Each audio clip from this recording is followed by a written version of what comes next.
Hello दोस्तों, आप सभी को गुलाब जामुन जैसी मीठी मीठी नमस्कार। और उसी के साथ आप लोगों का स्वागत है आईपीओ के लव ट्रायंगल शो में।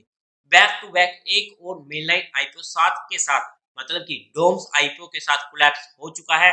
और वहां पर हमारे पास दूसरा आईपीओ आ चुका है इंडिया शेल्टर फाइनेंस कॉर्पोरेशन का, जहां पर हम आज के दिन इस वीडियो में कंपनी का पूरा कच्चा चिट्ठा खोलने वाले हैं, बेसिक से लेके एडवांस तक। अगर मैं स्टार्टिंग में ही इसमें अपने पर्सनल डिसीजन की बात करूं फॉर एजुकेशन पर्पस, तो ऑलमोस्ट सर्टेन है कि मैं इसे रिटेल कैटेगरी में अप्लाई करने वाला हूँ। क्या मैं इसे एचआरआई कैटेगरी में शिफ्ट कर सकता हूँ? कर सकता हूँ, बट तभी जब मुझे वहां पर मेरी कंडीशन सेटिस्फाई करेंगी। अब वो कौन सी होती है? एक तो अच्छी एंकर लिस्ट, और उसी के साथ साथ एचएनआई की तरफ से अच्छा रिस्पॉन्स। उसके बेस पर ही जहां पर मेरा एचएनआई में कन्वर्ट होगा। अदरवाइज रिटेल कैटेगरी में ऑलमोस्ट सर्टेन है कि मैं इसे अप्लाई कर दूंगा, बट ये फाइनल डिसीजन नहीं है। बट जो भी मेरा इसमें फाइनल डिसीजन होगा वो मैं आप लोगों को टेलीग्राम चैनल पर, जहां हमारे डेली के शो मार्केट का पैचअप और ब्रेकअप में अपडेट कर दूंगा। तो चैनल को सब्सक्राइब करना मत भूलेगा। टेलीग्राम चैनल का लिंक आपको डिस्क्रिप्शन में मिल जाएगा। बट अगर हम कंपनी की बात करते हैं तो अभी से इस वीडियो को लाइक और चैनल को सब्सक्राइब कर दीजिएगा। सबसे पहले हम कंपनी के बारे में बेसिक डिटेल्स की बात करते हैं। तो 1998 में ये कंपनी इनकॉर्पोरेट हुई थी, और उसी के साथ साथ ये कंपनी पहले जानी जाती थी सत्या प्रकाश हाउसिंग फाइनेंस इंडिया लिमिटेड के नाम से। बट अगर हम कंपनी के मेन काम की बात करते हैं तो जैसा कि हमें नाम से क्लियर हो रहा है कि इस कंपनी का जो काम होने वाला है वो होने वाला है हाउसिंग फाइनेंस का। अगर मैं सीधी भाषा में बात करूं तो ये प्रोवाइड करती है लोन्स। बट किसके लिए? अगर हमें हाउस कंस्ट्रक्ट करना हो, उसको थोड़ी बहुत एक्सटेंशन करनी हो, रेनोवेट करना हो, या फिर नई प्रॉपर्टी या होम्स वगैरह परचेज करने हो, वहां पर हमें अगर लोन की रिक्वायरमेंट है तो ये कंपनी प्रोवाइड कर देती है। और उसी के साथ साथ ये कंपनी लोन्स भी प्रोवाइड करती है एंगेज प्रॉपर्टी, जिसे हम एलएपी बोल देते हैं। जहां पर जो कंपनी का मेन लोन अमाउंट होता है वो होता है between 5 lakh to 50 lakh rupees का, जहां पर टेन्योर आ जाता है 20 इयर्स का।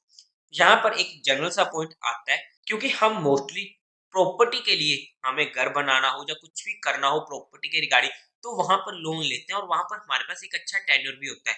बट अगर हम सोचते हैं फाइनेंशियली कि क्या हम उस लोन को फ्री कर सकते हैं, तो वहां पर उस लोन को किस तरीके से हम फ्री कर सकते हैं? लोन को फ्री करने का मतलब यहाँ पर, एक तो मान लो कि हमने 50 लाख का लोन ले लिया और उसके ऊपर इंटरेस्ट भी लगेगा। मैं यहाँ पर लोन प्लस इंटरेस्ट दोनों की बात कर रहा हूँ, उनको हम फ्री कैसे कर सकते हैं। तो वहां पर एक काफी इंटरेस्टिंग वीडियो मैंने डाली थी, इंक्लूडिंग डाटा, जहां पर आपको प्रॉपरली समझाया गया है। जो हमने स्पेशली इंडिपेंडेंस डे के दिन डाली थी कि इंडिपेंडेंस डे पर अपने लोन से पाए आजादी। मैं यहाँ पर आई बटन में लिंक टैग कर दूंगा। अगर आपके पास या आपके किसी दोस्त या फैमिली मेंबर के पास लोन लिया हुआ है और वहां पर अच्छा खासा टेन्योर अभी उनके पास पड़ा है, तो वो वीडियो को देख लीजिएगा, उन्हें दिखा दीजिएगा। काफी कुछ इंटरेस्टिंग हो जाएगा। और बिलीव माय वर्ड्स, आप लोगों के वो वीडियो काम में आने वाली है। अगर आपके पास लोन है, चाहे नहीं है, या फिर आप लेने वाले हो। एनीवे, अगर हम आगे की बात करते हैं तो इस कंपनी के पास 203 ब्रांचेस होने वाली है एज ऑफ 30 सितंबर 2023, जो 15 स्टेट्स में इनकी प्रेजेंस है। जहां पर राजस्थान, महाराष्ट्र, मध्य प्रदेश, कर्नाटक, गुजरात जैसी स्टेट्स आ जाती हैं। अब ये तो मेन था कंपनी का काम। इसके अलावा कुछ जनरल डिटेल्स है वो आप स्टडी कर सकते हो, बट मेन मेन चीजें मैंने आपको बता दी हैं। अगर हम काम की बात करते हैं तो एक अच्छा काम होने वाला है।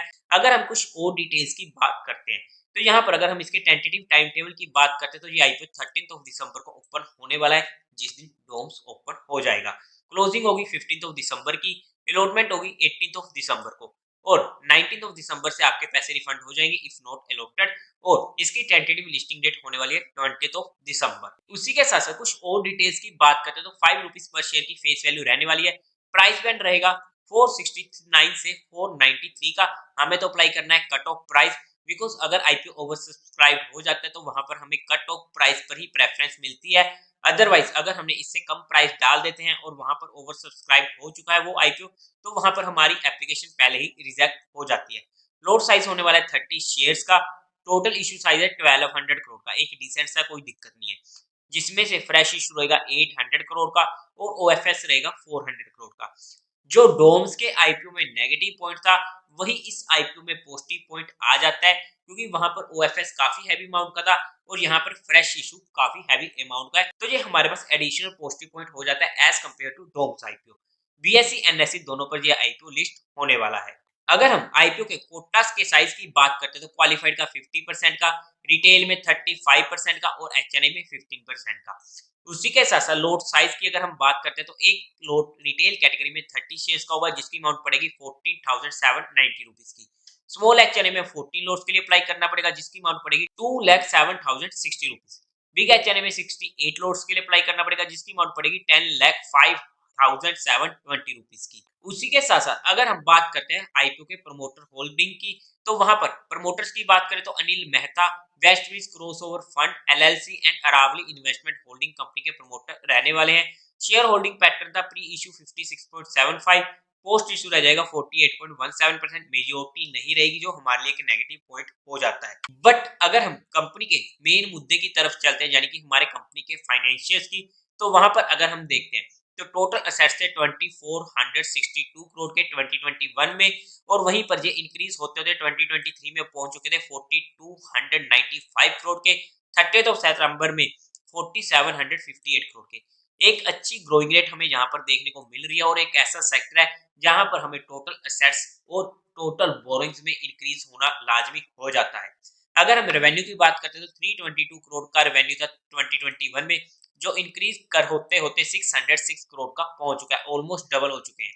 और रेवेन्यू 30 सितंबर 2023 में था 398 करोड़ का। प्रॉफिट आफ्टर टैक्स की बात करते तो 87 करोड़ से इंक्रीज होते होते 155 करोड़ तक पहुंच चुका है 2023 में। अगर हम 30 सितंबर 2023 तक देखते तो 107 करोड़ का।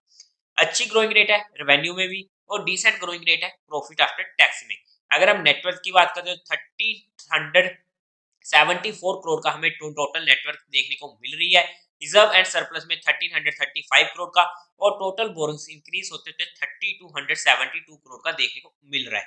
अगर हम बात करते तो अच्छा ही जहां पर भी इंक्रीज हुआ है, बट सेक्टर ऐसा है और उसी के साथ इनका काम ऐसा है कि अगर टोटल बोरिंग्स इंक्रीज होती है तो वो कंपनी के लिए बेनिफिट होने वाला है, बिकॉज कंपनी बोरिंग तभी लेगी जब इनको आगे देनी होगी। अगर ये आगे देगी, ये खुद लेगी, तभी तो कंपनी का मुनाफा बढ़ेगा, तभी कंपनी ग्रो करेगी और कंपनी ग्रो करेगी तो हमारा पैसा ग्रो करेगा। तो ये हमारे लिए पॉजिटिव पॉइंट होने वाला है।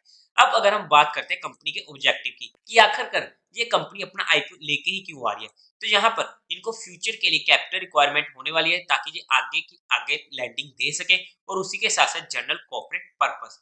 अब अगर हम बात करते हैं कंपनी के फंडामेंटल्स की, क्योंकि बाकी चीजें तो हमने देख ली है, अगर हम कंपनी के फंडामेंटल्स की बात करते हैं तो पीई रेशियो निकल कर आती है 27.77 की और उसी के साथ मार्केट कैपिटलाइजेशन हो जाएगी 5277 करोड़ की। Return on equity 13.4%, debt to equity ratio 2.12, EPS 17.47, return on net worth 13.4%। अगर हम फंडामेंटली देखते हैं तो ओके ओके से ही हम बोलेंगे जहां पर फंडामेंटली इतनी साउंड नहीं होने वाली है। Reason, return on equity okay okay है, return on net worth okay okay है, बट ईपीएस गुड है, ईपीएस में कोई भी दिक्कत देखने को नहीं मिल रही है। तो जहां पर हम ओके ओके बोल सकते हैं, फाइनेंशियल हमें अच्छे देखने को मिल रहे हैं और उसी के साथ साथ कंपनी का काम अच्छा है। बट अगर हम पीयर टू पीयर कंपैरिजन में जाकर चेकआउट करते हैं, क्योंकि हमें एटलीस्ट वैल्यूएशन की भी तो बात करनी है। अगर हम पीयर टू पीयर में देखते हैं तो एप्टस वैल्यू हाउसिंग फाइनेंस जिसका पी है 29.9 का, आवास का 27.40 का और होम फर्स्ट फाइनेंस का 37.70 का। अगर हम वैल्यूएशन वाइज बात करते हैं, अगर हम 2024 फाइनेंशियल ईयर के अकॉर्डिंग इनकी वैल्यूएशन निकालने की कोशिश करते हैं तो इन्होंने फुली प्राइस्ड मांगा है, इसमें कोई भी शंका नहीं है। बट अगर हम ओवरऑल में बात करते हैं तो कंपनी एक ऐसी वैल्यूएशन पर आ रही है जहां पर हम ओके ओके स्लाइटली हाई में बोल सकते हैं कि कंपनी ने लिस्टिंग्स को बेशक छोड़ा है बट इतना मेजर लिस्टिंग स्कोप हमारे लिए नहीं छोड़ा है। हाँ, बट थोड़ी और सस्ती होती तो हमें वहां पर इतनी ज्यादा दिक्कत नहीं होती। तो ऐसी है कंपनी की valuation according to my study. अब अगर हम इसके जीएमपी की बात कर लेते हैं, क्योंकि हमारा एट लिस्ट में हम जो मेन चीज देखते हैं वो तो जीएमपी ही देखते हैं। बट अगर हम जीएमपी के अकॉर्डिंग देखते हैं तो हमें लगता है कि इसमें अच्छी खासी वैल्यूएशन है, मतलब कि एक अच्छा लिस्टिंग का स्कोप है हमारे पास। बट सभी आईपीओ में जीएमपी की डिमांड इसलिए चल रही है क्योंकि आईपीओ का और उसी के साथ साथ मार्केट का मूड माहौल काफी अच्छा चल रहा है। तो ऐसे में 10 to 20% का इंक्रीज ये मार्केट की वजह से ऑटोमेटिकली आ जाता है। तो इस पॉइंट को इग्नोर मत कीजिएगा।